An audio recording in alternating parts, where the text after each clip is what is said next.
What is going on to whoever may be watching this, and welcome back to another NBA recap. In these recaps, we discuss big news, plays, anything that has happened in that last week of the NBA. Today, we're going to be discussing recent news, the power rankings, as well as individual play. So let's get right into it. Let's start out with Kyrie Irving. Finally, we've been talking about it for 2 or 3 weeks. Guess what? He's making his first appearance on Wednesday against the Pacers. We still haven't gotten the full information on what's going on with Kyrie. I believe the last thing was he's not going to be able to play home games, but he's going to be able to play away games, which is cool. We got a trade. Rondo gets traded to the Cavaliers. Unfortunately, Ricky Rubio goes down after he was having a great season. He was having probably his best game of the year, or arguably one of his best games of the year, and he went down with an ACL or an Achilles. Sad, bad news for Rubio, bad news for Cavs fans. So they pick up Rondo, hoping to fill in that gap. I don't believe he's going to be able to do as much as Ricky Rubio is doing. In exchange, the Cavs gave the Lakers Denzel Valentine. He sucks. I don't believe he's ever going to see the floor. It actually turned into a 3-team deal. The Knicks got involved somehow. I'm going to throw up the article or the Woj tweet right here so it explains it entirely, because I don't really get it entirely, but it's going to be right there.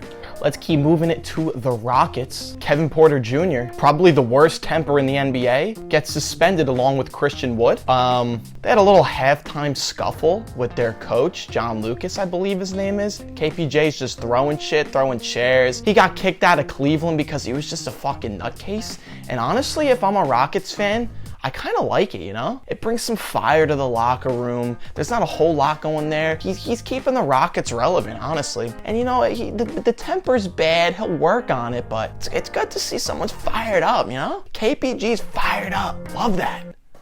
Christian Wood, though, I don't know what happened after this scuffle, because second half starts and he just is like, no, I'm not coming into the game. I don't want to. You could suck my... Watch your profanity. And yeah, and he just doesn't check into the game. What's going on in Houston? Do we really care? Nope. We just like hearing some news. We love a good scuffle. Who doesn't? KPJ just walks out at he leaves the arena at halftime, kind of like some Antonio Brown shit that just happened the other day. KPG just gets up, leaves the arena halftime. Wood just doesn't check in. Some more news. Lance Stevenson signs with the Pacers. I wouldn't, if any other player was signing with another team to these 10 days, like, I wouldn't talk about it, but it's Lance. It's Lance. The guitar. You know, we know what Lance does. It's great to see him back in Indiana. He probably won't last more than a week. You know, Lance. It's great to see him, though. And last but not least, Zion Williamson is, in fact, still fat.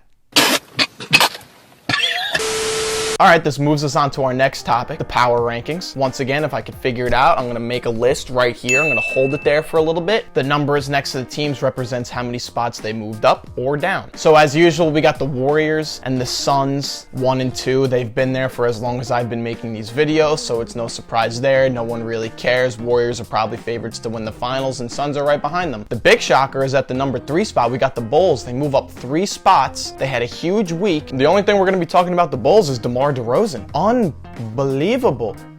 2 game winners back-to-back days. That's the first time that's ever happened. This past week, DeMar DeRozan's averaging 28.6 rebounds, 4.5 assists on 49% field goal percentage. And not to mention, the Bulls are now the number 1 seed in the East.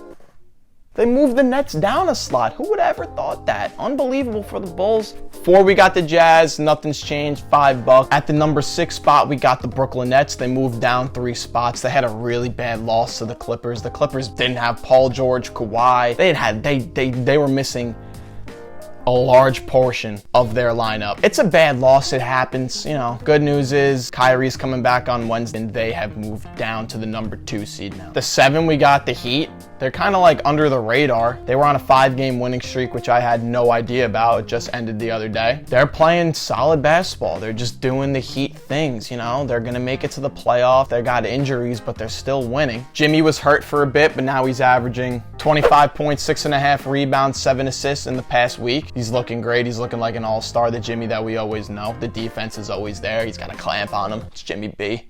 What it do? And the last time we did power rankings, we were all talking about the Grizzlies. They didn't have Ja, and they were still winning. Well, guess what? Ja's back, and they move up a spot in the power rankings, and they're playing better. Ja is doing some of the most ridiculous things in Grizzlies history. He scored 30 points in his last 3. He's averaging 35 points in this span on 55% from the field and 80% from 3. 80% from 3? Are you kidding me? Are you kidding me? Are you shitting me? Is you shitting me? My son got the Denver Nugget jeans. Is you fucking shit? And he's shooting 40% on the year from 3.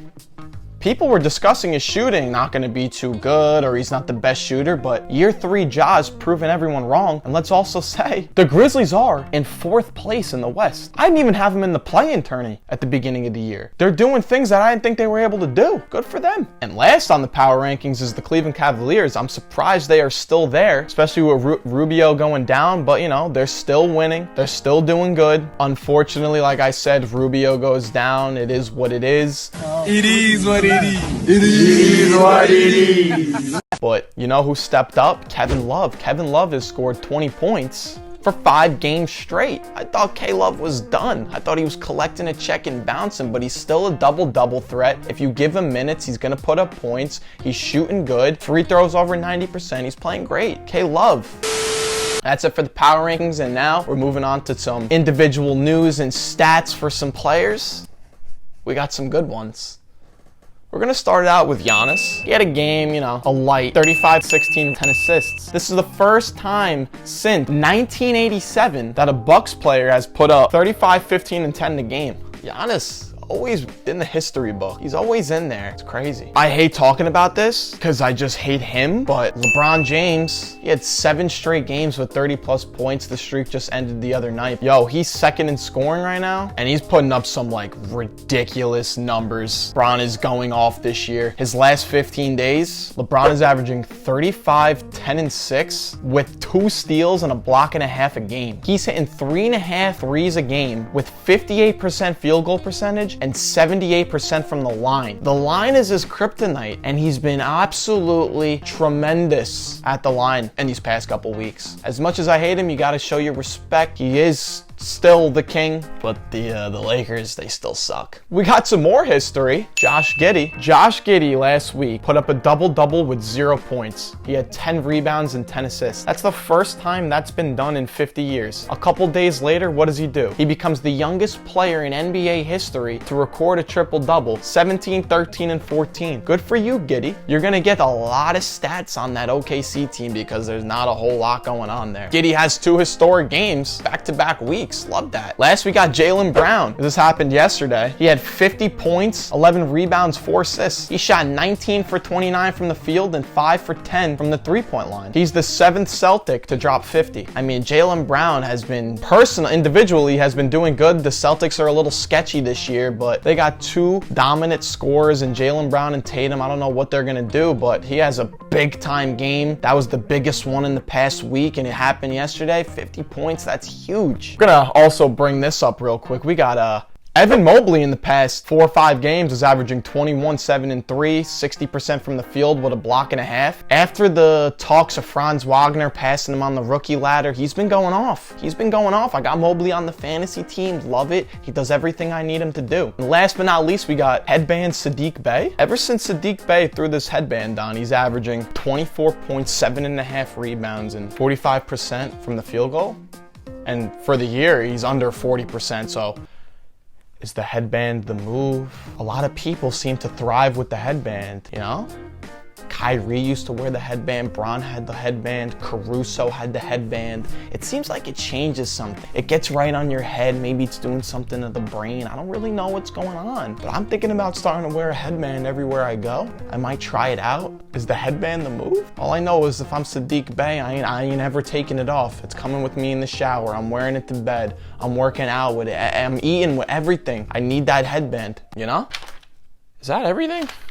I think that's everything. That about sums it up for this week's recap. Looked at some news, some power rankings, some individual stats. Be sure to like the video, hit the subscribe button, hit the bell if you want to see when I post. It's going to be every week. I haven't gotten a set day yet. The video will be up between Tuesday and Thursday every single week. I'd like to get on a more fluent or repetitive schedule. Hope you enjoyed this recap. I'll be back with another one next week, and have a good one.